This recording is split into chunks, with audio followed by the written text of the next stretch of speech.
برادر اکبر دی گفتگو تو بعد میری گفتگو تو ایویں ہی ہے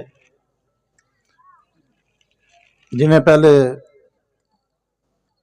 رس گلے برفی سون حلوہ وال آخر تے آدن پیاؤ ہن جلیبی کھا گئے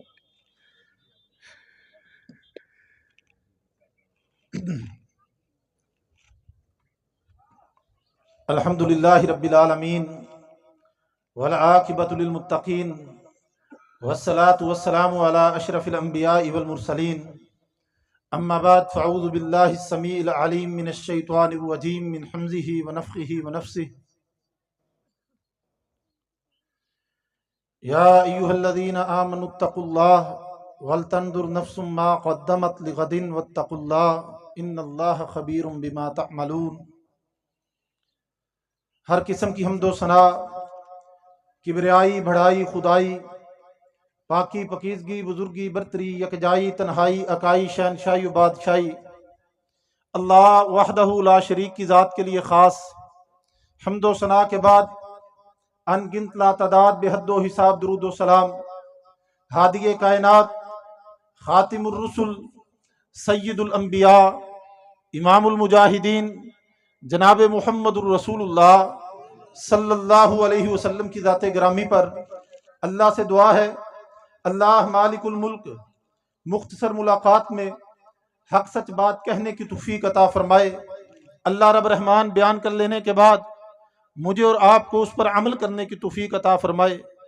محترم بھائیوں، دوستوں اور بزرگوں، ہر انسان کو اپنے مستقبل کی فکر ہوتی ہے۔ حیوان کو اللہ نے اس نعمت سے محروم رکھا ہے، حیوانات کو اپنے مستقبل کی فکر نہیں ہے۔ اس کی مثال آپ یہاں سے لے لیجئے، ایک گوشت فروخت کرنے والا، مرغی کا گوشت چکن بیچنے والا ایک مرغی کو پنجرے سے ڈربے سے پکڑتا ہے، بسم اللہ واللہ اکبر پڑھتا ہے اور چھری چلا دیتا ہے، ذبح کر دیتا ہے۔ باقی جتنی بھی اس کھڈے کے اندر، ڈربے کے اندر، پنجرے کے اندر مرغیاں ہوتی ہیں وہ ساری کی ساری مشغول ہوتی ہیں، کوئی سو رہی ہوتی ہے، کوئی دانہ دن کا چگ رہی ہوتی ہے، کوئی ہٹکیلیاں کر رہی ہوتی ہے، کوئی پانی پی رہی ہوتی ہے، کیونکہ یہ حیوان ہے، اس کو اپنے مستقبل کی فکر نہیں ہے کہ اس نے ہم میں سے ایک کو پکڑا اور ذبح کر دیا، اب میرا بھی نمبر لگنے والا ہے۔ اگر انسانوں کو اس طرح ایک کمرے کے اندر بند کیا جائے، پھر ایک کو پکڑ کر ذبح کیا جائے، دوسرے انسان یہ منظر دیکھ کر ان کو اٹیک ہوگا اور وہ مر جائیں گے، فوت ہو جائیں گے۔ اللہ رب العالمین نے انسان کو اپنے مستقبل کی فکر دی، حیوان کو اپنے مستقبل کی فکر نہیں دی۔ جس طرح انسان اور حیوان کی مستقبل کی فکر کے اندر فرق ہے، اسی طرح مومن اور کافر کے مستقبل کی فکر کے اندر بھی فرق ہے۔ مومن کو اپنے مستقبل کی فکر ہوتی ہے، کافر کو بھی اپنے مستقبل کی فکر ہوتی ہے۔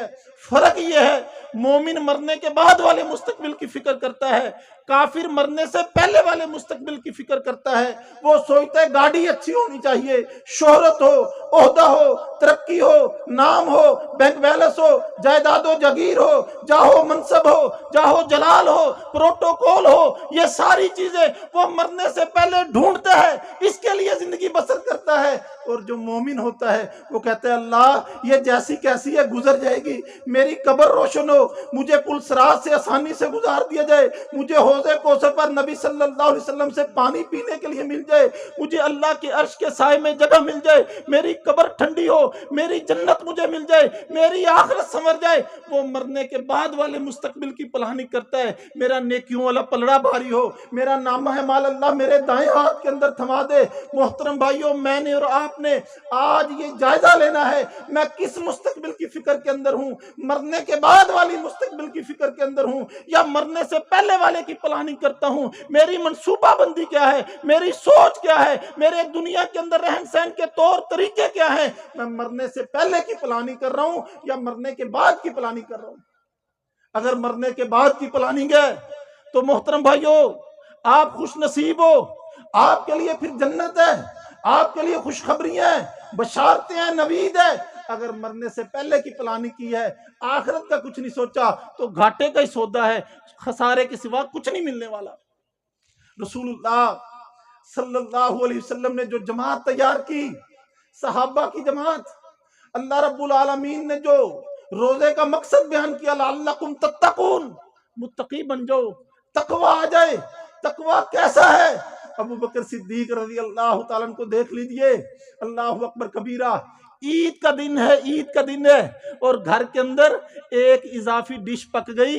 بیوی سے پوچھا، اللہ والی یہ کہاں سے پکی؟ جو میں خرچہ دیتا تھا اس میں تو یہ پکنے والی نہیں تھی۔ اس نے کہا، آپ جو خرچہ دیتے تھے، جو وظیفہ بیت المال سے لگا تھا، جو آپ کے گھر آتا تھا، میں اس میں سے تھوڑا تھوڑا بچا کے رکھتی، آج وہ اتنا ہو گیا، میں نے سوچا عید کا دن ہے، خوشی کا موقع ہے، میں کوئی نہ کوئی میٹھی چیز، کوئی شیرینی والی چیز پکا لوں۔ یہ میں اپنے جو ماہانہ خرچ تھا اس میں سے بچا کے رکھتی تھی، اس میں سے بچایا اور آج وہ پکایا۔ ابو بکر صدیق رضی اللہ تعالیٰ نے فوراً بیت المال کا جو نگران تھا پیغام بھیجا، پیغام پاس کیا کہ ابو بکر کے وظیفے میں سے اتنا کم کر دیا جائے، ابو بکر کے گھر کا سرکل اتنے میں چلتا ہے، یہ جو اضافی ہے اس کو روک دیا جائے، نہ دیا جائے۔ یہ تقوی ہے، یہ لوگ تھے اللہ سے ڈرنے والے، اس قدر پرہیزگار، اس قدر زہد والے، اس قدر تقوی والے۔ جناب عمر رضی اللہ تعالیٰ نے، آخری وقت ہے، دنیا سے رخصت ہو رہے ہیں، اللہ اکبر کبیرہ، آپ کے بیٹے کی ران کے اوپر، عبداللہ بن عمر کی ران کے اوپر آپ نے سر رکھا، بیٹے کو کہا، بیٹا اللہ اکبر کبیرہ، لوگ آ رہے ہیں اور آ کر عمر کے قصے بیان کر رہے ہیں، عمر کی بڑائیاں بیان کر رہے ہیں، کوئی عمر کی فتوحات کا تذکرہ کرتا ہے، کوئی عمر رضی اللہ تعالیٰ عنہ کی رائے کے مطابق اترنے والے قرآن کی آیتوں کا تذکرہ کرتا ہے، آپ کے منصب کو، آپ کی شان کو بیان کیا جا رہا ہے۔ عمر رضی اللہ تعالیٰ عنہ عبداللہ بن عمر سے مخاطب ہے، بیٹا میرے سر کو زمین پہ رکھ دے۔ اپنے زمین پہ رکھے ہوئے سر کو، رخساروں کو کبھی دائیں اور کبھی بائیں کو زمین پہ رگڑتے، کہتے بس کر دو۔ اگر اللہ نے عمر سے یہ پوچھ لیا، عمر تو وہی ہے جب اللہ رب العالمین کے پیغمبر مکہ میں موجود تھے، تو نیام سے نکلی ہوئی ننگی تلوار لے کے رسول اللہ کے قتل کے لیے نکلا تھا، میں اللہ کو جواب کہہ دوں گا۔ میں کہتا ہوں اللہ اکبر کبیرہ، حساب کتاب نہ ہو، بس معاملہ ایسے ہی سدھر جائے، حل ہو جائے۔ یہ لوگ تھے تقوی والے، روزے داروں، پل کلیری کے باسیوں، میں بھی دیکھوں میری سحری اور افطاریاں کیسی ہیں۔ یہ عبد الرحمن بن عوف ہے رضی اللہ تعالیٰ عنہ، افطاری کا دسترخوان لگا ہوا ہے، انواع و اقسام کے کھانے پڑے ہیں، ان کھانوں کی طرف دیکھتے ہیں اور آنکھوں سے آنسو جاری ہیں، زاروں قطار رو رہے ہیں۔ خادم غلام دیکھتا ہے، پریشان ہوتا ہے، کہتا ہے حضرت کیا غلطی ہو گئی، روتے کیوں ہو، بتاؤ تو صحیح دکھ کیا ہے؟ کہنے لگے دکھ یہ ہے اللہ اکبر کبیرہ، میرے سامنے افطاری کے لیے یہ انواع و اقسام کے کھانے پڑے ہوئے ہیں، طرح طرح کی ڈشیں سجی ہوئی ہیں، دسترخوان اٹا ہوا ہے، بھرا ہوا ہے۔ اللہ اکبر کبیرہ، مجھے احد کے شہداء یاد آ گئے، اور احد کے شہداء میں مجھے مصعب بن عمیر یاد آ گئے۔ یہ مصعب کون تھا؟ یہ عرب کا شہزادہ تھا، حالت اسلام میں جب یہ نہیں آیا تھا، حالت کفر میں تھا، ایسا لباس پہنتا تھا، ایک مرتبہ جسم سے ٹچ ہوتا دوبارہ اس کو پہننے کی باری نہیں آتی تھی، ایک مرتبہ جس گلی سے گزرتا تھا ایسی خوشبو لگاتا تھا، فضائیں معطر ہو جایا کرتی تھی، پتہ چلتا تھا خاص قسم کا خوشبو لگانے والا یہ عرب کا شہزادہ مصعب بن عمیر اس گلی سے گزر کے گیا ہے، خوشبوئیں بکھیرتا چلا گیا۔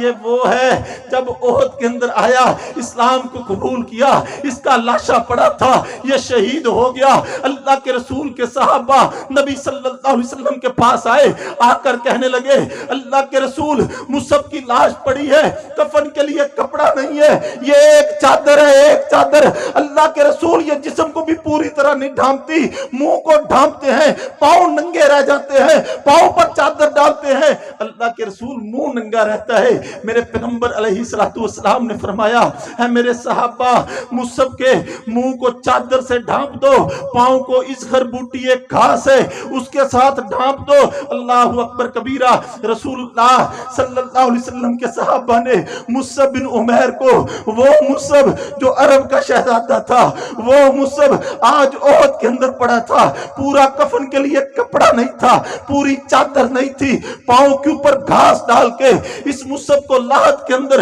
قبر میں اتار دیا گیا۔ اور آج عبد الرحمن بن عوف جو مدینے کا بہت بڑا تاجر تھا، کہتا ہے مجھے وہ یاد آ گیا، احد کے اندر لاش پڑی تھی، کفن کے لیے کپڑا پورا نہیں تھا۔ اللہ نے قیامت والے دن پوچھ لیا عبد الرحمن بن عوف تیرے افطاری کے دسترخوان ماتم پہ انواع و اقسام کے کھانے تھے، تیرے بھائیوں کو پہننے کے لیے، دفنانے کے لیے پورے کفن کا کپڑا بھی نہیں تھا۔ میں جواب کیا دوں گا؟ میں بی جی خان کے لوگوں سے پوچھتا ہوں، آج آپ بھی افطاری کریں گے، کل بھی کریں گے، کل بھی کی ہوگی، آئندہ بھی کرو گے۔ کتنے وہ لوگ ہیں جو غزہ کے اندر ان افطاریوں کے انتظار میں رب کے ساتھ ملاقات کے لیے چلے گئے، قبروں کے اندر پہنچ گئے۔ کتنے وہ معصوم بچے، وہ ننھے پھول اور کلیاں تھی جو ابھی کھلے بھی نہیں تھے، کھلنے سے پہلے مرجھا گئے۔ میں پوچھتا ہوں، اپنی افطاریوں کے اندر ان فلسطین کے مسلمانوں کو بھی کبھی یاد کیا؟ جب تو ہاتھوں کو اٹھاتا ہے، اپنے پیاروں کی مغفرت کے لیے تو دعا کرتا ہے، اپنے رزق کی برکت کے لیے تو دعا کرتا ہے، اپنے ملک کی سلامتی اور امن کے لیے تو دعا کرتا ہے، اپنی فصل کی حفاظت کے لیے تو دعا کرتا ہے، اپنے مال کے لیے تو دعا کرتا ہے۔ کبھی تو نے کشمیر کی بہن کے لیے بھی دعا کی، کبھی تو نے حماس کے مجاہدین کے لیے بھی دعا کی، کبھی تو نے غزہ کی بیٹی کے لیے بھی دعا کی۔ وہ لوگ جن کا جرم صرف یہ ہے وہ لا الہ الا اللہ پڑھتے تھے، جن کا جرم صرف یہ ہے کہ وہ صلاح الدین ایوبی کے انتظار میں بیت المقدس کے دفاع کی جنگ لڑتے لڑتے اس دنیا سے چلے گئے۔ محترم بھائیو، یہ وہ لوگ تھے جو صحیح معنوں میں متقی تھے، جنہوں نے روزے کے مقصد کو سمجھا، جنہوں نے سحر و افطار کے مقصد کو سمجھا۔ لعلکم تتقون۔ ہاں محترم بھائی، ہاں اللہ کی قسم، آج دنیا کے اندر اگر تو نظر ڈالے گا تجھے نظر آئے گا یہ کلمہ پڑھنے والا مسلمان ہے تو مسلمان، روزہ بھی رکھتا ہے، رات کا قیام بھی کرتا ہے، دن بھر کا روزہ بھی رکھتا ہے، لیکن نہ یہ جھوٹ کو چھوڑتا ہے، نہ یہ غیبت کو چھوڑتا ہے، نہ یہ رشوت کو چھوڑتا ہے، نہ یہ سود کو چھوڑتا ہے، نہ یہ غبن کو چھوڑتا ہے، نہ یہ دھوکے کو چھوڑتا ہے، نہ یہ فراڈ کو چھوڑتا ہے، نہ یہ چغلی کو چھوڑتا ہے، نہ یہ الزام تراشی کو چھوڑتا ہے، نہ یہ بدکاری کو چھوڑتا ہے، نہ یہ بد کلامی کو چھوڑتا ہے، یہ کچھ بھی نہیں چھوڑتا۔ ایسے لوگوں کے متعلق نبوت والی زبان فرماتی ہے، ما من صائم لیس لہ من صیامہ الا الظما۔ کتنے ایسے روزے دار ہیں جن کو ان کے روزے سے کچھ نہیں ملے گا، یہ 15 گھنٹے کی بھوک اور پیاس کی مشق کرتا ہے، روزہ نہیں ہے۔ روزہ تب تھا جب یہ گناہ کو چھوڑتا، روزہ تب تھا جب یہ نیکی کی طرف اپنے اندر پیدا کرتا، روزہ تب تھا جب یہ گناہ سے کنارہ کشی اختیار کر کے تقوی کو اپناتا، متقی بن جاتا، رب کا ڈر، خشیت الہی، رجوع اللہ، انابت اللہ کو حاصل کر کے اپنے درجات کی بلندی کے لیے کوئی سامان پیدا کرتا، اللہ کی ملاقات کے لیے اپنے آپ کو تیار کرتا۔ اس کا روزہ تو تب تھا۔ محترم بھائی، تیرا وہ روزہ کیسا روزہ ہے جو تجھے گناہ سے الگ تھلگ نہیں کرتا؟ ایک رمضان نہیں گزر گیا، 2 نہیں گزر گئے، 10 گزر گئے، 20 گزر گئے، 30 گزر گئے، 40 گزر گئے، 50 گزر گئے، کسی کے 60 گزر گئے۔ اللہ کے رسول صلی اللہ علیہ وسلم جبریل کی دعا کے اوپر کیا آمین کہتے ہیں؟ جب جبریل کہتے ہیں اللہ اللہ اکبر، اللہ اس بندے کو تباہ و برباد کر دے، ہلاک کر دے جس کی زندگی کے اندر رمضان آئے اور وہ رمضان میں اپنی بخشش اور مغفرت نہ کروا سکے، وہ کم بخت بھی ہے، وہ بد نصیب بھی ہے، وہ کم نصیب بھی ہے جو اپنے اللہ اکبر گناہوں کو معاف نہ کروا سکا۔ رسول اللہ صلی اللہ علیہ وسلم فرماتے ہیں آمین۔ میں نے اتنے رمضان گزار دیے، کتنا میں نے اپنے آپ کو گناہ سے الگ تھلگ کر دیا، کتنا نیکی کے اوپر آ گیا ہوں، کتنا اللہ کا ڈر خوف سینے کے اندر رکھنے والا ہوں۔ غزہ کے مسلمانوں کی طرف دیکھ، اور محترم بھائی تو گناہ نہیں چھوڑتا، انہوں نے اپنے بچے چھوڑ دیے، تو گناہ نہیں چھوڑتا، انہوں نے اپنی پھول جیسی بیٹیاں چھوڑ دی، تو گناہ نہیں چھوڑتا، انہوں نے اپنا اللہ اکبر زندگی قربان کر دی، تو گناہ نہیں چھوڑتا، انہوں نے بیت المقدس کو چھوڑ کے قبروں کے اندر چلے گئے۔ میں اور تو گناہ نہیں چھوڑ سکے، لیکن وہ اللہ اکبر کبیرہ اس دنیا فانی کو چھوڑ کے چلے گئے، تجھے اور مجھے پیغام دے کے گئے ہیں، اپنے خون کے ساتھ اس اسلام کے پودے کو سراب کرتے ہوئے گئے، یہ کہہ کر گئے ہیں کہ ہاں اللہ اکبر کبیرہ، لوگوں ہم تو جو کر سکتے تھے ہم نے کر لیا، اب یہ بازی تم نے جیتنی ہے۔ ہمارے پاس جو کچھ تھا، جسم کا 8 لیٹر 6 لیٹر خون تھا، وہ اللہ کے راستے میں ہم بہا گئے، پیش کر گئے۔ آؤ محترم بھائیوں، میں آپ کے سامنے یہی دعوت فکر رکھتا ہوں، روزے کے مقصد کو سمجھنا ہے، گناہ کو ترک کرنا ہے، تقوی کو اپنانا ہے، مرنے کے بعد والے مستقبل کی پلاننگ کر کے لے کے جانی ہے۔ اللہ آپ کا میرا حامی و ناصر ہو۔ میں برادر اکبر سے کہوں گا کہ وہ تشریف لائیں اور دعا کروا دیں۔ جزاکم اللہ خیر۔